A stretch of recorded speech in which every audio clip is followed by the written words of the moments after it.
Chief Martin Abasu. Akuwala ebelanje jije mwayo parabo. Akuwala ebelanje jije mwayo parabo. Jimi ebela makuwala o. O para me feucha onyege jere mwayo parabo. Jimi ebela makuwala o. O para me feucha na onyege jere mwayo parabo. Akuwala ebelanje jije mwayo parabo. Akuwala ebelanje jije mwayo parabo. Chimwe ebela makuwala o. O para me feucha na onyege jere mwayo parabo. Chimwe ebela makuwala o. O para me feucha na onyege jere mwayo parabo.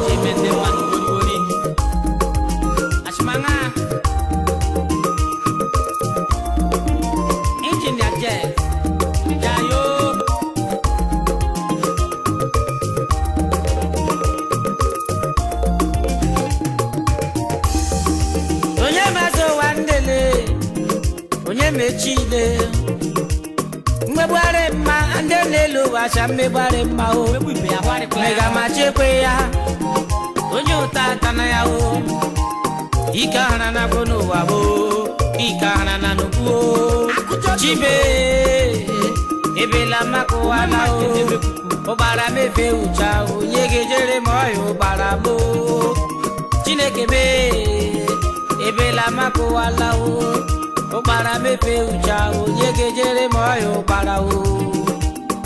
Akuwala ebelanje jije moyo para mo. Akuwala ebelanje jije moyo para mo. Chimwe ebela makuwala o. Para me feucha na onyege jere moyo para mo. Chimwe ebela makuwala o. Para me feucha na onyege jere moyo paramo. Onye mazo wale, onye mechile, onye maye chigapu, ye mefupala mama bakurala mo, omega machi ekwe yao, asindonyo tata na yao, bakula mo bamje mendelo wa, yare prala nyema o, nanona o, chimuwe, ebela makuwala o, obara mepe ucha, onyege jena moyo paramo.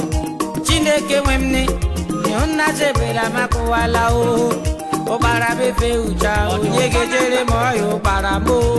Emily wanyi ne akuwala ebela jije moyo paramo. Yari fragma. Akuwala ebela jije moyo paramo.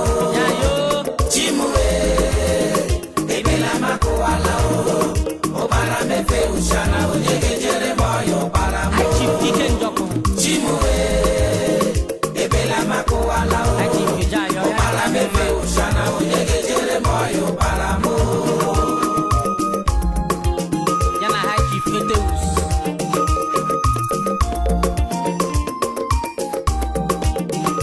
hai chif judeteus yari frage mao jayo ayaka amayo wa mandebe akwa ya jemra je kola lechi malelo wa o.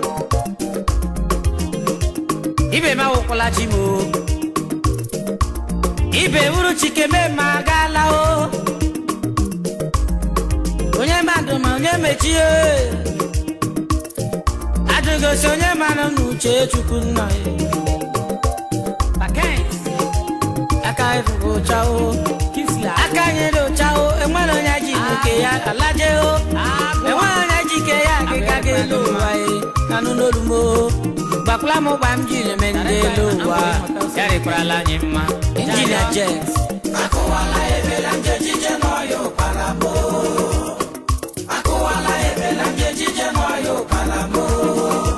Chineke ebela makuwala o. Obara mepe ushana onyege jere moyo paramo. Chukwu mwemne ebela makuwala o. Obara mepe ushana onyege jere moyo paramo.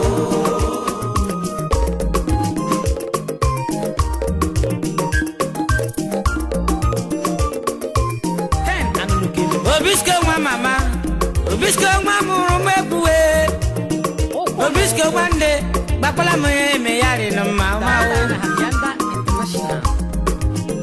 Engineer Jackile Engineer Jackse Onya memeje mana wana Ihona ya unebi Ihona ya uwekwe Nwa ka o Engineer Jackse Ebela mako wala o Obara mefe uchana onye gejere moyo para Chimwe Ebela mako wala o Obara mefe uchana onye gejere moyo para Menga hibe ya megihi eri pala. Chimwe Ebela mako wala o Obara mefe uchana onye gejere moyo para